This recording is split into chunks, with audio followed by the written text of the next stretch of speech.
Du trafic, du trafic, du trafic, mais surtout du trafic qualifié, c'est ce que Pinterest peut vous apporter. Mais pour que les visiteurs arrivent vers votre profil sans encombre, il est important de bien faire les choses dès le démarrage.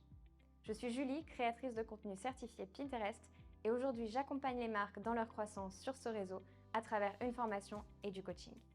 Aujourd'hui, je vais vous partager les 5 premières étapes pour un profil parfaitement optimisé. La première chose à faire, c'est de compléter les informations techniques. Dès la création de votre compte, vous allez pouvoir donner des informations primordiales à Pinterest. Ces informations leur permettront de vous donner des conseils personnalisés. Vous allez devoir spécifier vos attentes par rapport à ce réseau notamment et décrire également ce que vous allez proposer à vos abonnés futurs. Après avoir créé officiellement votre compte, prenez le temps de modifier les informations du profil de base afin de pouvoir avoir accès à toutes ces fonctionnalités. Faisons un petit focus sur le arrobase de votre profil et le nom de celui-ci. Le arrobase doit être très court et correspondre au nom de votre marque. Par contre, pour le titre du profil, vous pouvez ajouter un petit peu plus d'informations, comme par exemple vos thématiques. Le fait d'ajouter ces mots-clés et ces thématiques permettront aux autres personnes de vous trouver grâce à la recherche par mots-clés. Côté visuel, il est important de faire un focus sur la photo de profil et également la couverture. Pinterest est un réseau qui est très visuel, ça vous n'êtes pas sans le savoir. Il est donc important de choisir une photo de profil qui va correspondre soit au logo de votre marque, soit vous mettre en avant si vous êtes plutôt un influenceur ou une influenceuse. Par rapport à la photo de couverture, elle doit représenter un patchwork de vos activités, ou bien être une photo unique, mais qui permet à tout un chacun de comprendre facilement ce que vous proposez comme produit ou comme service. La bio doit également être courte et percutante, puisqu'elle va permettre de comprendre immédiatement ce que vous faites en seulement une phrase. N'essayez pas d'être trop descriptif, c'est plutôt ici un slogan que vous devez utiliser. Soyez concis. Ajoutez également le lien de votre site internet en faisant en sorte que ce soit la version la plus courte possible et mettez en place une adresse mail que vous allez consulter fréquemment pour ne pas louper d'opportunités.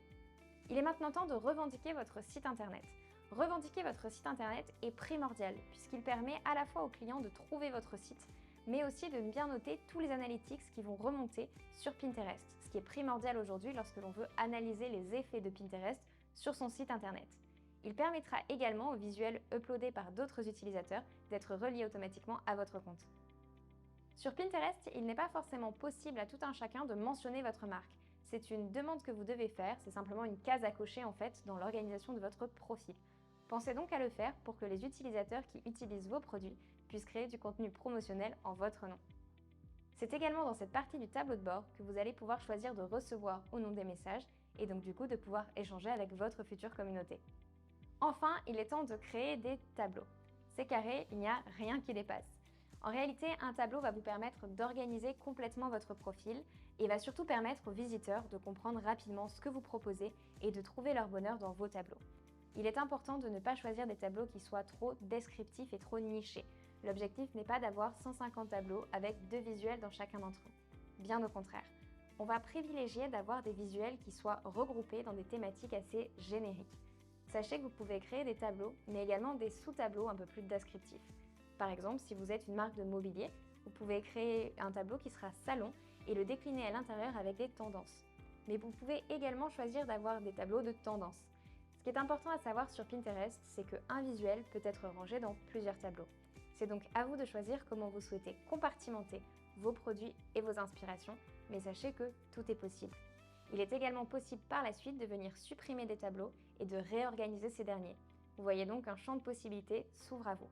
Si vous avez envie d'augmenter la croissance de votre site et surtout de booster les visites sur votre site internet grâce à Pinterest, n'hésitez pas à découvrir ma formation Pinterest Hack dont le lien est dans la description.